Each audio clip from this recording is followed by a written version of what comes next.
सत्तारूढ पक्षाकडून शेतकऱ्यांसाठी उपस्थित अतिशय झालेल्या महत्त्वाची माहिती. प्रस्तावाबद्दल या ठिकाणी माझे मत मांडण्यासाठी मी उभा आहे. अध्यक्ष महोदय, महाराष्ट्रातल्या शेतकऱ्यांच्यावर किती मोठं संकट आलंय ते सन्माननीय विरोधी पक्ष नेत्यांनी सांगितलेलं आहे. अध्यक्ष महोदय, राज्य सरकारमध्ये शेतकरी बांधवांच्याकडे दुर्लक्ष करणं आणि वेगवेगळ्या मोठ्या कार्यक्रमात इव्हेंटमध्ये गुंतून राहणं हे गेल्या 3-4 महिन्यात आम्ही सगळ्यांनी जवळून पाहिलेलं आहे. अध्यक्ष महोदय, ट्रिपल इंजिनचं सरकार म्हटल्यावर लोकांना वाटलं होतं की फार चांगली प्रगती होईल. तिसरं इंजिन जोडल्यावर अधिक वेगाने सरकार चालेल अशी अपेक्षा होती. पण ट्रिपल इंजिनच्या ऐवजी ट्रबल जरा जास्त वाढले असं एकंदर सरकारकडे बघताना आम्हाला दिसतंय. अध्यक्ष महोदय, आपण 8 महिन्यात राज्यभरात एवढा भयंकर दुष्काळ आहे. अनेक ठिकाणी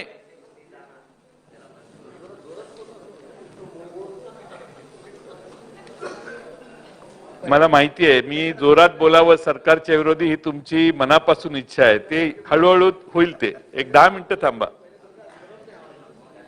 मुख्यमंत्री महोदय, मला आपल्या सरकारमधल्या मंत्रिमंडळातील एक सदस्य सांगतात जरा जोरात सरकारच्या विरोधी बोला. जोरात.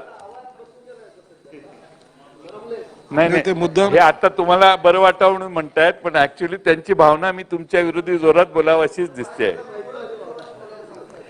8 महिन्यापासून राज्यभरात भयंकर मोठा दुष्काळ आहे.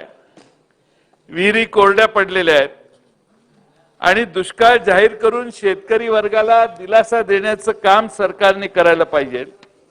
पण अध्यक्ष महोदय, दुष्काळ जाहीर करताना देखील दुजाभाव सरकारने दाखवलाय. अर्धवट दुष्काळ जाहीर करून तोंडाला पानं पुसण्याचं काम महाराष्ट्रात सरकारने वेगवेगळ्या भागात केलंय. दुष्काळ जाहीर केला तरी अर्धवट. अनेक तालुके दुष्काळग्रस्त यादीतून अध्यक्ष महोदय या सरकारने वगळले. अनेक ठिकाणी आज पाण्याची तीव्र टंचाई आहे. जनावरांचा चारा उपलब्ध नाही. शेतीला तर पाणी नाहीच नाही, पण विहिरी पण कोरड्या पडलेल्या आहेत. अनेक गावात ही परिस्थिती आहे, पण सरकार मात्र याकडे गांभीर्याने बघायला तयार नाही.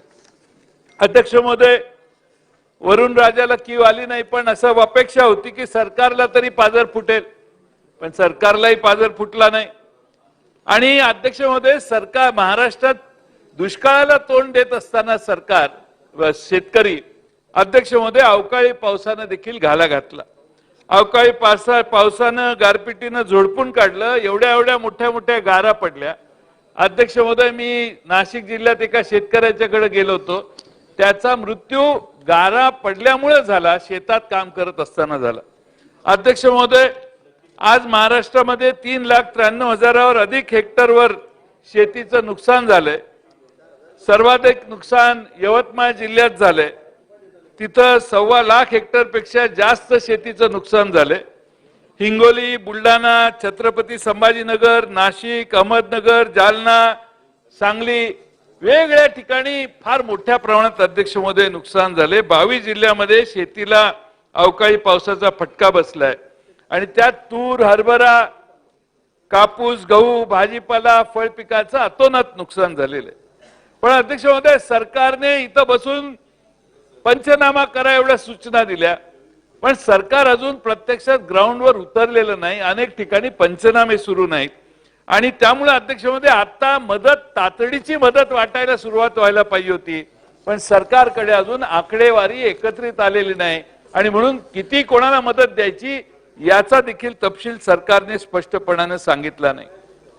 अध्यक्ष महोदय, बळीराजा अवकाळी आणि गारपिटाचा मारा सहन करतोय, पण अध्यक्ष महोदय सत्तारूढ पक्षातले मंत्री शेजारच्या राज्यात प्रचारात गुंतलेले होते. अध्यक्ष महोदय, इतर राज्यामध्ये प्रचार करायला आमची हरकत नाही, पण इथं आपला संसार फाटायला निघालाय. आणि दुसऱ्याचा संसार जोडायला आपले मंत्री महाराष्ट्राच्या बाहेर पडतायत, हे चित्र महाराष्ट्रातल्या शेतकऱ्याला बरं नाही. आणि म्हणून अध्यक्ष महोदय, तुमचा तिकडे विजय झाला, आनंद आहे, पण तिथं मोदी साहेबांची स्वतःची इमेज असल्यामुळं तुम्ही तिकडे जायची गरज नव्हती. तुम्हाला कोण विचारतो तिकडं? मोदी साहेबांचा जो करिश्मा आहे त्याच्यावर तुमचा विजय. मी समजू शकतो मुख्यमंत्री महोदय प्रचाराला गेले, एक दुसरे उपमुख्यमंत्री प्रचाराला गेले, तिसरे उपमुख्यमंत्री प्रचारालाच गेले नाही, तेच म्हणतोय मी. त्यामुळे हेच मी यांना सांगतोय, ह्यांनी जाऊन काय फरक पडतो? दादांना जे कळलं ते तुम्हाला अजून कळलेलं नाही. आणि म्हणून अध्यक्ष महोदय, महाराष्ट्रातल्या शेतकऱ्याचा संसार फाटलेला आहे आणि सरकारला अध्यक्ष महोदय त्याच्याकडे बघायला वेळ मिळाला नाही. मागचा हंगाम वाया गेला, हाही हंगाम वाया जाण्याची परिस्थिती आहे. शेतकऱ्यांच्या कर्जाचा बोजा त्याच्या डोक्यावरचा वाढतोय. मुलींचं लग्न असेल, शिक्षणाची फी भरायची असेल, कुटुंबाचा उदरनिर्वाह असेल, अनेक प्रश्न महाराष्ट्रातल्या गोरगरीब शेतकऱ्याच्या समोर यक्षपणानं आज उभे आहेत. अध्यक्ष महोदय, त्याला दिलासा द्यायला आम्ही पीक विमा काढला. कृषी मंत्री हजर असते तर बरं झालं असतं, पण पीक विमा अध्यक्ष महोदय हा शेतकऱ्याला आशेचा किरण. सरकारने पुढाकार घेतला आणि सांगितलं तुम्ही 1 रुपया भरा, बाकीचा सगळा प्रीमियम आम्ही भरतो. शेतकऱ्यालाही बरं वाटलं, अरे वा. पण आता अध्यक्ष महोदय, तू 1 रुपया भरलेला आहेस, तुला काय पैसे द्यायचे? ही पीक विमा कंपन्यांची सरकारकडे बघतानाची दृष्टी आहे. सरकारकडे, शेतकऱ्याकडे बघताना. आणि सरकारने प्रीमियम हजारो कोटी रुपये दिलेला आहे. अध्यक्ष महोदय, देशामध्ये कुठलीही पीक विमा कंपनी कधी बुडलेली आहे, तोट्यात गेलेली आहे, कधी ऐकलं का? तुम्ही जर प्रीमियम 10,000 कोटी रुपये गोळा केला तर ती कंपनी बारकाईने लक्ष ठेवते आणि 2-2.5 हजाराच्या पेक्षा जास्त परतावा देत नाही. आणि त्यामुळे अध्यक्ष महोदय, हे पीक विम्याचं गणित जे आहे ते नेहमी सरकारला आणि शेतकऱ्याला तोट्यात घालणार आहे.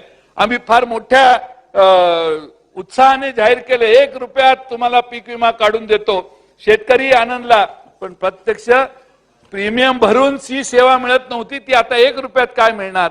आणि म्हणून महाराष्ट्रातल्या पीक विमा कंपन्यांनी महाराष्ट्रातल्या शेतकऱ्याची लुबाडणूक केलेली आहे. आणि पीक विम्याचा, बोगस पीक विम्याचाही प्रचंड सुळसुळाट आहे. अध्यक्ष महोदय, आम्ही एक मोर्चा जळगावला, नाशिकला, अमरावतीला काढला आणि अध्यक्ष महोदय, तिन्ही भागात फिरत असताना एक गोष्ट कॉमन जाणवली की म्हणजे पीक विमा. अवकाळी गारपीट या कारणामुळे नुकसान झालेल्या शेतकऱ्यांना प्रीमियम भरून देखील पीक विमा मिळाला नाही. काही ठिकाणी 1 रुपया, 10 रुपये, 15 रुपये, 20 रुपये असे पीक विमा मिळाले. अध्यक्ष महोदय, आपल्या सरकारने खास करून कृषी मंत्र्यांनी घोषणा केलेली की दिवाळीच्या आधी पीक विम्याची अग्रिम रक्कम मिळेल, नाही तर आम्ही दिवाळी करणार नाही. कृषी मंत्र्यांनी सांगितलं, दिवाळीच्या आधीची घोषणा होती साहेब.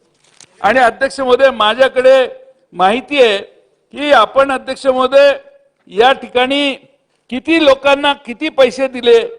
या ठिकाणी अध्यक्ष महोदय, पीक विमा अग्रिम सरकारकडून मिळत असताना सरकारकडून माझ्याकडे माझ्याच भागातलं उदाहरण आहे. अध्यक्ष महोदय, 1 एकर सोयाबीन क्षेत्रासाठी नुकसान भरपाईची रक्कम मुख्यमंत्री महोदय 16,000 रुपये. नुकसान भरपाईच्या जोखीम स्तर संरक्षित रकमेच्या 70% इतका आहे. 1 एकर संरक्षित रक्कम 16,000 ची 70% प्रमाणे 11,200 रुपये होते. 11,200च्या 25% अग्रिम प्रमाणे 1 एकर नुकसान झाली तर भरपाई 2800 रुपये व्हायला पाहिजे. अध्यक्ष महोदय, पण माझ्याकडे ऐतोडे बुद्रुक नावाच्या गावात सुरेश गायकवाडच्या सारख्या शेतकऱ्याला 2 एकरासाठी 1,074 रुपये, 3 एकर क्षेत्रासाठी श्रीराम मोरे ढगेवाडीचा शेतकरी आहे, त्याला अध्यक्ष महोदय 3 एकरासाठी 940 रुपये मिळाले. अध्यक्ष महोदय, सौरभ पाटील म्हणून एक शेतकरी आहेत ऐतोडे बुद्रुकला, 3 एकरासाठी 917 रुपये. ज्या ठिकाणी अध्यक्ष महोदय या सोयाबीनसाठी 2800 रुपये गुणिले 2 एवढे किंवा 2800 रुपये गुणिले 3 एवढी रक्कम मुख्यमंत्री महोदय मिळायला पाहिजे होती. अध्यक्ष महोदय, या ऐतोडे बुद्रुक परिसरातील 8-10 गावांनी अध्यक्ष महोदय आता फार मोठ्या प्रमाणात आंदोलन करण्याचा आणि संघर्ष करण्याचा विचार आणि निर्णय घेतलेला आहे. तिथल्या स्थानिक शेतकऱ्यांनी घेतलेला आहे, कारण सरकारकडून न्याय मिळत नाही अशी भावना अध्यक्ष महोदय झाली आहे. त्यामुळे शेतकरी कृषी मंत्र्यांनी सांगितलं दिवाळीच्या आधी तुम्हाला अग्रिम देतो. दिवाळीच्या आधी मुख्यमंत्री महोदय नाही मिळाला अग्रिम. मुख्यमंत्री महोदय तुमच्या सगळ्यांची आपल्या सगळ्यांची दिवाळी झाली, पण जो पीक विम्यावर अवलंबून असणारा शेतकरी आहे त्याला अग्रिम मिळाला नाही. हीच परिस्थिती जळगावला, हीच परिस्थिती नाशिकला, हीच परिस्थिती अमरावतीला, हीच परिस्थिती नागपूर भागातल्या शेतकऱ्याच्या माथी पडलेली आहे. आणि म्हणून अध्यक्ष महोदय या ठिकाणी यातही लक्ष सरकारने ताबडतोब घातलं पाहिजे अशी माझी सरकारला आग्रहाची विनंती आहे.